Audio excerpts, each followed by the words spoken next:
For the past several months, teenagers in Boston have been trying to be part of the solution on everything from violence to sexism and troubles in education. This was the goal of the Youth Peace Conference held Saturday in the South End. Joining us as our guests are one of the student leaders from Boston South End, Danyella Myers, and youth worker Doug Ackley.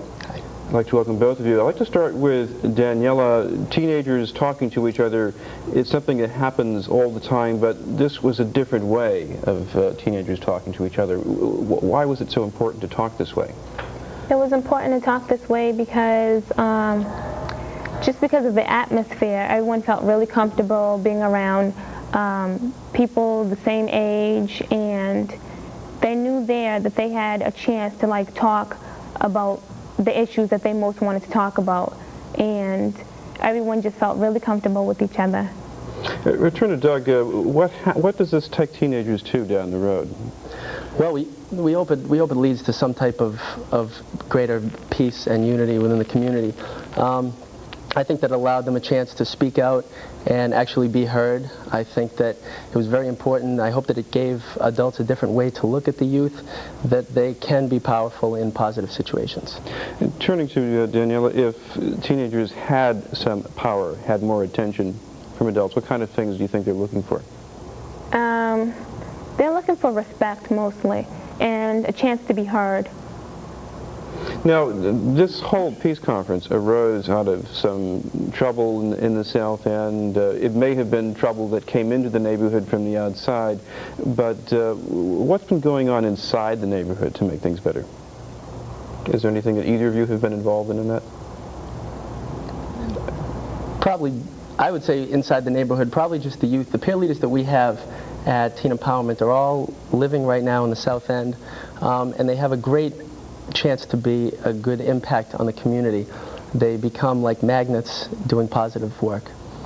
Coming back to Danyella, reading one of the reports about the conference over the weekend, you had supposedly talked about using peer pressure as a force to make good things happen. How would that work exactly?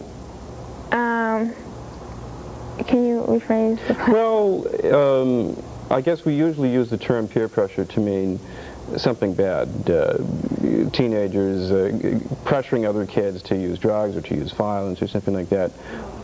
How can peer pressure be a positive for us? Well, at the youth conference, it was a positive force because you had friends there that didn't really want to speak up, because they might have been shy or for whatever reason. But if you have friends next to you to help you out and to say, hey, this is the last chance well, not the last chance, but just basically a chance for you to speak up. So, just use your peer pressure as a good advantage.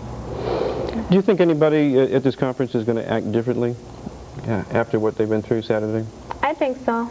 We had a positive turnout, and everyone seemed interested and contributed positively. I hope that what we really did at the conference was gave people a chance to build relationships. We had a lot of different representations from different neighborhoods around Boston, strong drawing from the South End, from Mission Hill, from Orchard Park, and I think that it just gave people a chance to sit in a room and talk together, building relationships about issues that are concerning them. And we come back to Danyella. We've had a lot of bad news the past few days about race relations in, well, I guess the whole city. But from what you saw at the conference Saturday, how did you feel about the city?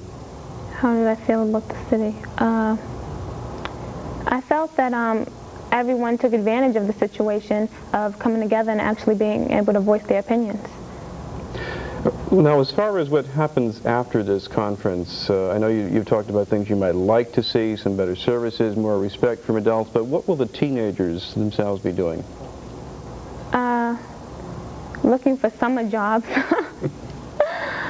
and hopefully getting involved with more youth programs like Teen Empowerment. Now, there was at least one politician, I think candidate Tom Menino, he showed some interest in this.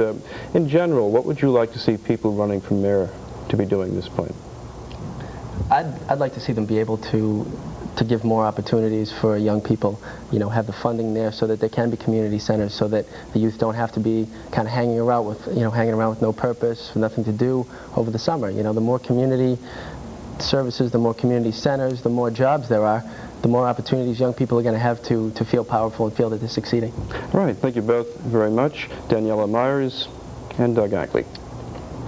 Tonight we conclude our three-part series on homeowners insurance. In tonight's segment, reporter Jody Sheffer examines the imbalance between some of Boston's neighborhoods and the result of growing concern about the health and financial hazards of lead paint.